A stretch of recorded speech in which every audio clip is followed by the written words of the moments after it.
No one could explain why Max, a strong and healthy dog, had chosen to sleep outside in the freezing wind, even when his warm shelter stood just steps away. It all began on a sharp, cold morning in northern Montana. The land was quiet, covered in snow, and the sky hung low and grey. James, a retired school bus driver, was standing in his small kitchen, holding a mug of black coffee. The heat from the wood stove made the windows fog up. He wiped one clear with his sleeve and looked out at the yard. What he saw made him pause. There was Max, his loyal Labrador mix, lying curled in the snow beside the wooden doghouse James had built 2 winters ago. Snowflakes had begun to gather on the dog's back, and his nose was tucked under his tail. The shelter sat open and ready, raised off the ground and stuffed with old sleeping bags. Yet Max ignored it. James narrowed his eyes. That doghouse had always been Max's favourite spot. He would nap in it during rainstorms and curl up inside during long winter nights. But now, for some reason, he had abandoned it. With concern growing in his chest, James stepped outside. The cold bit at his face. His boots crunched on the hard snow. As he walked closer, Max lifted his head and thumped his tail against the snow. He didn't look sick. His eyes were alert, and his ears perked up like normal. "Hey, boy," James said softly. But as he neared the doghouse, something changed. Max stood up and moved in front of it. He planted his feet firmly, lowered his head, and gave a low, warning growl. It wasn't loud or angry. It was quiet, almost sad. James stopped in his tracks. Max had never growled at him. Not once. They had been together for nearly 10 years. Max had followed him everywhere. Through fields, over trails, even into town when the leash laws weren't too strict. Now, the dog was guarding the shelter. James raised his hands and took a step back. All right, he murmured, confused and a little hurt. Max relaxed slightly, but didn't move. That night, James watched from the window again. Max made a shallow bed in the snow and lay down with his nose facing the doghouse. The wind picked up, rattling the trees, but Max didn't go inside. The second night was the same, and the third. Temperatures kept dropping. Ice grew thick on the windows. James brought Max warm food, rubbed his ears, and even tried to lead him inside the house, but Max refused. He stayed near the shelter, always watching it, never entering. James didn't sleep well those nights. Something about Max's behaviour pulled at his heart. It didn't feel like stubbornness. It felt like purpose. Like Max was choosing to stay out there for a reason. On the 4th morning, James made a decision. He took out a small pan, grilled a few strips of bacon, Max's favourite treat, and chopped them into pieces. The smell filled the kitchen. Max stood outside the back door, tail wagging slowly. His eyes darted toward the shelter again. James opened the door and set the bowl just inside the house. "Come on, buddy," he coaxed. Max stepped inside, cautious. His paws hesitated at the edge of the rug. For a second, he looked back through the open door toward the doghouse. "It's all right," James said gently, reaching for the door. When Max crossed the threshold fully, James closed the door behind him. The dog whined and scratched at it, anxious, but James held firm. "You'll be safe for a minute. I need to see what's out there." He put on his thickest jacket, grabbed a flashlight, and headed out. Snow crunched under his feet as he walked toward the shelter. The sky was still grey, and the wind blew sharp through the trees. James knelt beside the doghouse, heart thumping. He leaned closer to the entrance and switched on the flashlight. What he saw made his breath catch. Tucked deep inside the shelter, hidden against the back wall, was a small red fox. Her fur was thin, patchy, and wet from snow. Her eyes were half closed, and her body trembled slightly.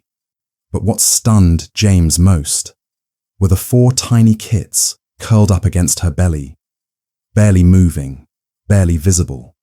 The mother fox didn't growl. She didn't try to flee. She simply looked at James for a long, silent moment. Her eyes were tired, but calm. There was no fear in them, only trust, or perhaps acceptance. James stayed frozen. All this time, Max had been guarding them. The dog had known. Somehow, he had sensed they were inside, and instead of chasing them away or reclaiming his warm bed, he had given it up. He had chosen to sleep in the cold, to protect something that couldn't protect itself. James backed away slowly. Emotions tight in his chest. He didn't speak. He didn't call Max. He just stood in the yard, looking at the shelter as snowflakes continued to fall around him. James stood in the snow for several minutes, still holding the flashlight. The image of the weak mother fox and her tiny kits stayed with him like a weight on his chest. Slowly, he turned and walked back to the house. Inside, Max paced near the door, whining softly. When James opened it, the dog slipped out without hesitation and trotted back toward the shelter. He didn't go inside. He simply lay down a few feet away, once again positioning himself so that his body blocked the wind from the entrance. James watched from the steps. He understood now. Max wasn't confused. He wasn't being difficult. He had made a choice, and not one every animal would make. He was guarding the helpless, giving warmth and safety to a mother with nothing left. That evening, James set to work. He built a new shelter beneath a group of spruce trees at the edge of the yard, away from the wind. It was smaller than the original doghouse, but warmer and quieter. He lined it with dry hay and thick cloth and draped a tarp over the top to keep the snow out. When the new shelter was ready, James filled a box with clean towels and gently warmed them by the stove. He grabbed a pair of gloves, a soft blanket, and carried the box across the yard. Max stood up as he approached, tail wagging once. James knelt by the entrance. "It's okay now," he whispered. "Let's get them someplace better." Carefully, he reached in. The mother fox didn't move. Her eyes watched him, calm but dim. Gently, James lifted the tiny kits one by one, wrapping them in towels and placing them in the box. Their eyes weren't open yet. Their breathing was faint but steady. Lastly, he reached for the mother. She let out a soft breath, almost a sigh, but didn't resist. He wrapped her in the soft blanket and carried the box to the new shelter. Max followed silently, his head low, tail sweeping the snow behind him. When James placed the box inside the new den, he stayed a moment to make sure they were safe. The mother fox shifted slightly, curling herself around her young again. The warmth of the blankets seemed to revive her just a bit. James placed a shallow bowl of water just outside the shelter, along with a bit of leftover chicken. Then he stepped back and let nature do the rest. That night, Max didn't lie in the snow anymore. He sat quietly beside the new shelter, ears alert, eyes watchful. He didn't bark. He didn't try to enter. He simply kept watch, like a silent guardian under the stars. Days passed. The weather remained cold, but the sun broke through more often. The wind died down. James saw the mother fox come out once or twice, moving slowly but with more strength. She drank the water and returned to her young. The kits began to wiggle more inside the shelter, growing bit by bit. Max never once tried to chase them. He never even barked at them.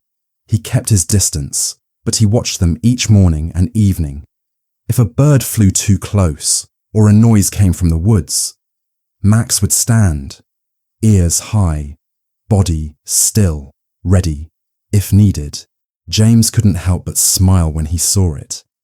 This wasn't training. No one had taught Max to act this way. It came from somewhere deeper, from loyalty, from instinct, from a heart that understood something even humans forget, that life is fragile. And sometimes, the strongest thing you can do is give something up for someone else. By the second week, the Fox family had grown stronger. The mother even looked healthier. James left small bits of food nearby when he could, careful not to interfere too much. He didn't want them to become dependent, but he wanted them to survive. And they did. One morning, James looked out and saw the shelter empty. The snow around it was trampled with small prints leading off toward the woods. The Fox family had moved on, perhaps to a hidden den of their own. But the sight didn't make James sad. It made him proud. Max stood where the shelter had been, nose in the air, tail wagging once. He didn't look confused. He didn't chase the trail. He simply sat in the snow again. This time, not from duty, but from peace. Later that afternoon, James opened the original doghouse and cleaned it out. He replaced the old blankets with fresh ones and laid down new straw. Then he called Max over. "Come on, buddy," he said, patting the roof. "It's yours again." Max gave the shelter one long look, then stepped inside and lay down without a sound. That night, the stars were clear. James sat on the porch with a blanket over his knees, a hot cup of tea in his hands, and Max resting nearby. He thought about what had happened, how a dog had seen something he hadn't, and instead of acting on instinct or fear, had chosen kindness.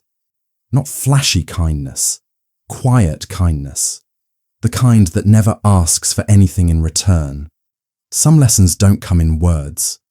They don't come from books or speeches. They come in small, silent acts, in cold nights spent in snow, in warm eyes that choose to protect instead of possess.